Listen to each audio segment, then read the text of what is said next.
Hi, this is Kevin Phillips with Determined Destiny, here with you again this week for the message on communication. And communication resolves conflict. So, today's message is going to be about how do we help our young men master the art of good communication. Our young men have to learn to express themselves with their words. This is a chapter in my book. If you haven't gotten a copy of this book, you want to get a copy of this book. 10 things your son needs to know to be successful. One of the chapters in that is teach him to express himself with words. So, if we want to raise young men who can talk their way out of a negative situation or talk their way into a positive situation, we got to teach them to use their words. Some of those positive situations may be he talks his way onto a team, or he talks his way into an A, or in a classroom, or he talks his way into a job, for that matter. We have to teach our young men to use their words effectively. We got to encourage them to use their words often and effectively if they're going to be successful. So when I'm frustrated and I have to I have this look on my face that says, I'm dealing with something. My wife says, what's going on? What's going on? It's all over your face. And she reminds me to talk through that frustration. And that helps me improve my mood because I'm able to say what's going on the inside with words. And that helps. So we got to teach our young men to do that. So let's talk about what good communication is. Good communication is a matter of being able to gather your thoughts, find the words to express those thoughts. Good communication is a matter of listening and using certain strategies when you're listening. Your body language talks about how good of a communicator you are.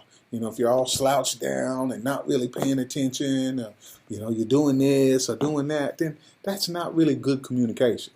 We got to teach our young men to sit up, look people in the eye, and have a good conversation with them, communicate their thoughts, their feelings, their beliefs in order to take them further. Okay?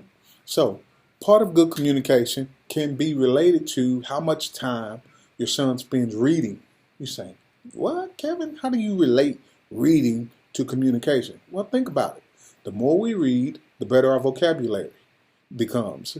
The better our vocabulary becomes, the more words we have to use to express ourselves. That's a positive thing. So I want to encourage you. If you don't already have a reading plan in place with your son, you should make sure that your son is reading at least 15 minutes a night. 15 minutes. That's all I ask. I mean, you can do that in 15 minutes, of course, while he's sitting down waiting for dinner or winding down at the end of the night. Grab a book and read it. I encourage that. Okay, let me keep going on this communication. I'm going to tell you a story. I remember when I was in 6th grade, and we were in PE, and we were out playing football. And, I'm excited. I love playing football. I mean, I'm from Texas, so, football is king in Texas. So we're out and we're playing football, and we're playing two-hand touch, and I just happened to tackle a guy in the midst of my excitement. And he jumps up and he pushes me and says, hey, why'd you tackle me? And I remember thinking in my head that I should say I'm sorry. Because I didn't really, I wasn't trying to hurt him. I just got a little excited. And I remember thinking, I should say I'm sorry. I should say I'm sorry. But I wasn't used to saying I'm sorry. That wasn't something that was a part of who I was. So I didn't say it. The only thing I could come up with was, man, stop being a girl. And then, of course, he gets mad and he pushes me. And in a matter of seconds, we're fighting. All because I didn't have the communication skills to just say, I'm sorry. I didn't mean to tackle you. I got a little excited. That's not something I'm proud of, I'll be honest with you. But I'm sharing that with you because I want us to be real on these videos. When I'm talking with you, I'm going to be real with you. If I had just said I'm sorry, I could have saved myself some time in suspension. And that matters to me. Making good decisions matters to me. So, I read this book, and this part of the book that I'm reading currently says that unresolved conflict is the number one divider of unity. And I'm thinking along, so where does unresolved conflict come from? Unresolved conflict comes from the inability to be able to communicate what is causing the problem. That's what we got to teach our young men to do. Communicate what is causing the problem. I use this statement often when I'm mentoring young men or I'm helping them overcome challenges or situations at home with their parents. I teach the young men to create a bank of questions and use those questions with your parents to help you overcome challenging situations. So some of those questions might be, have I done something to cause you to not trust me? Being able to say that ignites a conversation with their parents that helps them along the way. Another example might be, what can I do to prove to you that I can handle this situation or this responsibility? And what that does is get that parent and that kid talking back and forth so that relationship is better.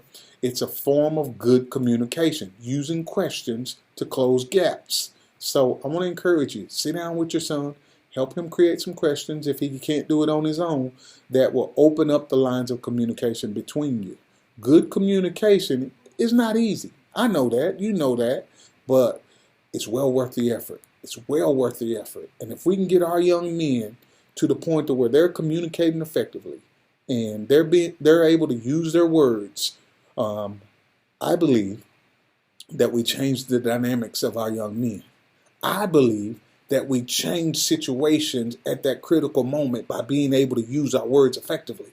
So when your son's in that situation, he gets pulled over by that police officer and he knows how to use his words effectively and communicate clearly, that potential for that negative situation is not there because he makes sure that it turns into a positive situation. Go with me on this one, y'all.